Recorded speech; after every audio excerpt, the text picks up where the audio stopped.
Vamos a conversar con Alexandra Ames, analista política, sobre, ¿cómo decirlo? Muy buenos días, Alexandra, ante todo. Hola, buenos días. Renovación, reconformación, porque hay quienes sostienen que al final, bueno, son pocas las carteras que son muchas las que se han ratificado y pocas que se han renovado. Efectivamente, lo que tenemos no es una verdadera recomposición como anunció el presidente de la República, lo que tenemos es más de lo mismo y más bien la novedad en unos pocos está relacionada más con una alianza mucho más cercana con Cerrón, lo que implicaría que lejos de ser un gabinete de ancha base, termina siendo un gabinete sumamente hermético en un entorno de confianza del presidente y que le pueda asegurar de alguna manera algunos votos de confianza en el Congreso, ¿no? Finalmente tiene ya los votos de Perú Libre y de las bancadas de ex perulibristas, digamos, que están relacionadas con los actuales ministros, y Somos Perú también pues es un partido que podría votar a favor, ¿no? Entonces matemáticamente, pese a la indignación, matemáticamente tienen los votos para pasar esta confianza, pero la pregunta ya no estaría relacionada con si se le va a dar la confianza o no a este gabinete, sino más bien cuánto tiempo ya le queda a Pedro Castillo, porque lo que ha hecho el día de ayer el presidente prácticamente es firmar su acta de defunción. El propio está construyendo su camino hacia la autodestrucción y esto evidentemente es algo que debe Correcto. preocuparnos a todos los peruanos, Alexandra, ¿no? pero a ver, no se entienden las dos ideas si hacemos un paralelo entre tus dos primeras ideas, porque por un lado hablas de los votos, que son los que finalmente ratifican, ¿no?, al gabinete y evitan probablemente una vacancia. Efectivamente, es un buen punto el que señalas, parece contradictorio, pero en realidad lo que hace Pedro Castillo aquí es ganar un poco de tiempo. Es ganar un poco de tiempo y mientras se va gestando tanto en el Congreso como en las calles la posibilidad de generar, digamos, un pedido de vacancia o un pedido de renuncia, ¿no? Hemos visto, por ejemplo, que la indignación está yendo más por el lado del ministro de Salud. Correcto. Un ministro de Salud saliente como Ceballos, que nos llevó a un proceso de vacunación muy exitosa, no debería haber salido, sino por el contrario debería haber sido respaldado, ratificado, ¿no? Correcto. Y más bien el reemplazo del actual ministro pues genera muchísima desconfianza respecto a las prácticas poco científicas, digamos, de curar a las personas. Bueno, la cuestión de confianza termina siendo un tema de números, ¿no? A Guido Bellido se le dio, por ejemplo, y Así efectivamente luego es. viene la designación, lo que no se ve o lo que está detrás, o la indignación ciudadana. Y en ese sentido, ayer una postal nos mostraba que flanqueado estaba en este balcón en el centro de Lima Pedro Castillo por Pedro Franque y por Hernando Ceballos. Y muchas personas, muchos ciudadanos votaron en segunda vuelta por Castillo con la confianza de que habían personas que brindaban cierta tranquilidad, digamos, ¿no? En ese sentido, ¿podría perder también esa confianza de la izquierda moderada a Pedro Castillo? Por supuesto que sí, por supuesto que sí. Yo creo que el acto de Pedro Castillo de sacarse el sombrero el día de ayer ha querido simbolizar de alguna manera una renovación en él, pero más bien la lectura que yo tengo del hecho de sacarse el sombrero es que se muestra tal cual es. Ya no va en esta alianza que tú mencionas y que le dio cierta confianza, digamos, a algunas personas a inclinarse a votar por Pedro Castillo en una situación tan difícil para ellos, digamos, en la elección pasada. Y hoy pues se quedan sin ese respaldo Pedro Castillo se une a un entorno en el cual él se siente cómodo, ¿no? Vuelve a sus bases.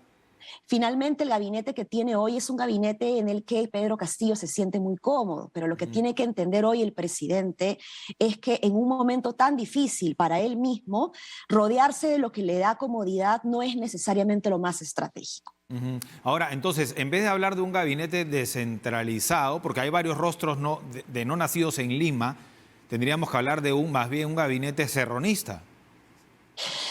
Yo no lo llamaría a un gabinete propiamente serronista, pero sí efectivamente creo que es la consolidación del pedido que hace el propio Vladimir Cerrón como líder político desde hace varios meses. Él fue muy crítico con el gabinete anterior y creo que ha ganado hoy espacio, digamos, político al colocar a estos ministros que lamentablemente pues no tienen la preparación suficiente para dar la talla a asumir un reto tan importante como cada una de las carteras que tienen hoy, ¿no? Ahora, ¿qué podría haber ocurrido tras bambalinas, ¿no? Cuando se esperaba un gabinete de consenso, una figura más conciliadora tipo Mirta Vázquez, incluso se convocó supuestamente, porque todo fue especulación, a Jorge Nieto, a Salvador del Solar. El propio exministro de Salud ayer en una actividad decía, bueno, yo le he sugerido al presidente que se transparente toda la designación de los ministros, pero que se mantengan nuestras políticas, digamos, de campaña, ¿verdad? ¿Qué puede haber ocurrido? ¿O crees tú personalmente que nunca hubo esta disposición del presidente Castillo en la verdadera ancha base? Yo creo que él ha tenido una disposición de conformar un buen gabinete, pero le ha ganado, digamos, la táctica poco estratégica de conseguir un gabinete que le pueda dar los votos de confianza, ¿no? Como digo, por eso hay una aparente contradicción aquí, en donde matemáticamente es posible que tengan los votos para la confianza, pero al mismo tiempo se va gestando, digamos, este rechazo ya casi generalizado hacia Pedro Castillo, que llevaría tanto al Congreso, por un lado, a ver la posibilidad de sacar una vacancia, digamos, y por el lado de la ciudadanía a pedir en las calles la salida de Pedro Castillo. Pero Nieto era una carta interesante, ¿no? Parece que él mismo se descartó al mencionar esta posibilidad de que el gabinete gobierne. Sí, yo creo que ¿Es factible esto? Constitucionalmente es inviable, ¿verdad? Pero es factible que en algún momento el presidente Castillo le diga a una figura política, ok, tú vas a ser mi escudero y vamos a manejar los temas más vía el gabinete, ¿no? Y tener menos exposición.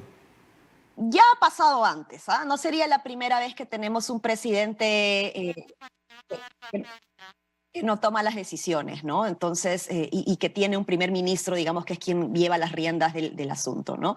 Creo que si hubiese sido una muy buena solución, pero al parecer, pues, las declaraciones de Nieto asustaron al entorno de Pedro Castillo y le bajaron el dedo inmediatamente, ¿no? Yo creo que estamos hablando de una persona con peso político e inteligencia estratégica muy alta, entonces creo que Correcto. Nieto también sabía lo que hacía cuando salía en los medios antes de ser nombrado, ¿no? O solicitado. Ahora, yo veo algunos rostros de ministros respetables, ¿verdad? O sea, en el gabinete hay personas realmente que uno puede resaltar su labor. Incluso creo que los cambios han venido más por los que fueron cuestionados en estos primeros días de valer, ¿verdad? Esos son los que han sido removidos, digamos, o cambiados. Sin embargo, el problema pasa, me parece que los cuestionamientos pasan más bien por Aníbal Torres, que acaba de tener nada más unas críticas por el caso de Antauro Humala, pero más que por el hecho en sí, por sus respuestas, ¿no? Bueno, recordemos también que un día antes de que el señor Aníbal Torres sea nombrado premier, su viceministro de Justicia renuncia con una carta muy dura, anunciando muy preocupado el debilitamiento institucional del sector.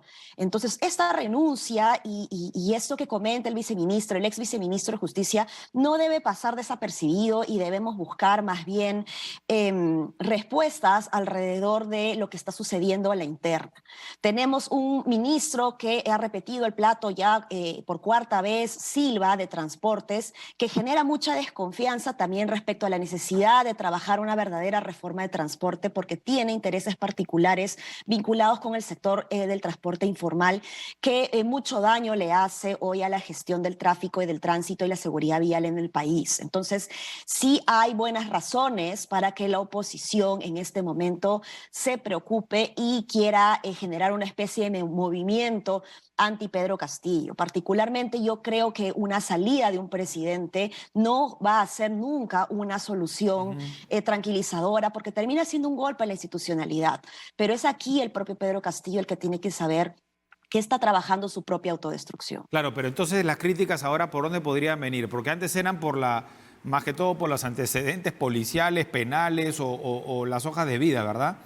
Bueno, tenemos todavía a un ministro de Defensa que tiene también antecedentes de violencia contra la mujer, que era algo que se había denunciado y que más bien comentó que la violencia contra la mujer es un tema personal y no es un problema público. Y eso sí es un tema que debería preocupar al movimiento feminista, a pesar de que hoy en la cartera esté una lideresa que representa al sector feminista que busca la paridad, digamos, muy fuerte, ¿no? Creo que hay una aparente contradicción también en que ella haya asumido esta cartera del Ministerio de la Mujer, pues, porque representa, digamos, un número muy bajito de mujeres, cuando ella lo que ha estado buscando como activista feminista permanentemente es la paridad en este tipo de espacios, ¿no? Y además, por cierto, promovía también una protesta recientemente contra el gobierno, ¿no? Sí, efectivamente. Entonces creo que ahí va a haber un quiebre también importante de los sectores y movimientos feministas activistas. Creo que es válido, digamos, tener a alguien que quiera respaldar y resguardar la cartera del MIMP, ¿no? Ante una amenaza de debilitamiento institucional. Creo que eso es muy válido y se saluda su designación.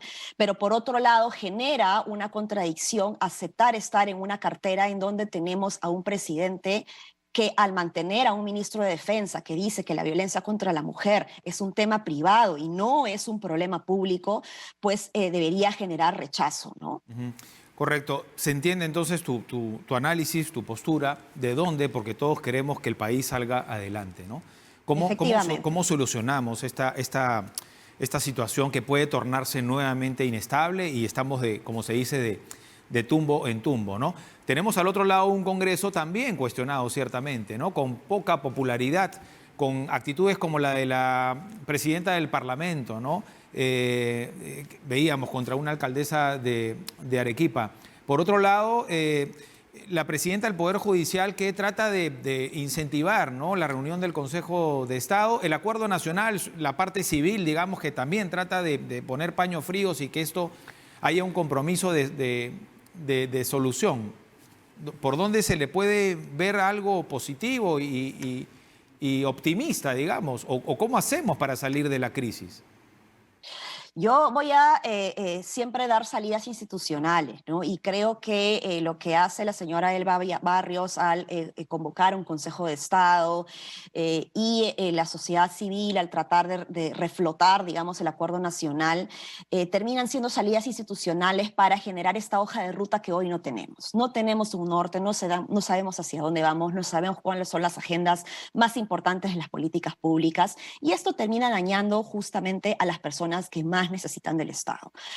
Una arenga, digamos, por parte del defensor del pueblo que pide la salida del presidente Castillo no es una salida institucional. Creo que el defensor del pueblo debe reasumir el rol que le corresponde y más bien promover a través de este Consejo de Estado, digamos, y la articulación de actores de los diferentes niveles y sectores del poder, digamos, tanto político como mediático, de la sociedad civil, etcétera, promover una ola de presión que permita reorientar a el gobierno de Pedro Castillo hacia la implementación de políticas públicas adecuadas para la gente. Hay quienes sostienen, y ya con esto finalizamos, Alexandra, que el presidente tiene que gobernar con el pueblo. Se refieren a que si sus políticas, al margen de los cuestionamientos en ciertas carteras o el gabinete en pleno, ayudan a salir de la crisis, o si en su bolsillo los peruanos ven, digamos, mayores posibilidades, esto se podrá al menos mantener como estamos, ¿verdad? Y en ese sentido parece que los mercados han aceptado bien la designación de Graham en el Ministerio de Economía. ¿Está el estado de emergencia en Lima y el Callao? ¿Está actuando los ministros de Interior y Defensa? Y en salud, el señor Condori de pronto también hace, eso esperamos todos, que se continúe la política de vacunación y la lucha contra la pandemia. ¿Es suficiente esto para que Pedro Castillo se mantenga firme en el cargo? Lamentablemente no, porque estamos en una situación de crisis económica en donde muchos peruanos han sido golpeados. Y al interior del país, la gente que más votó por Pedro Castillo está a la expectativa de ver que se solucionen, digamos, sus problemas a través de políticas públicas. Es probable que los conflictos sociales empiecen a calar cada vez más y que se dé una situación de ingobernabilidad generalizada, ¿no? Entonces, por el bien del propio Pedro Castillo y el propio país, tiene que enfocarse justamente en trabajar las políticas públicas para los que más necesitan del Estado, ¿no? Gracias, Alexandra, muy amable. Hasta una próxima oportunidad.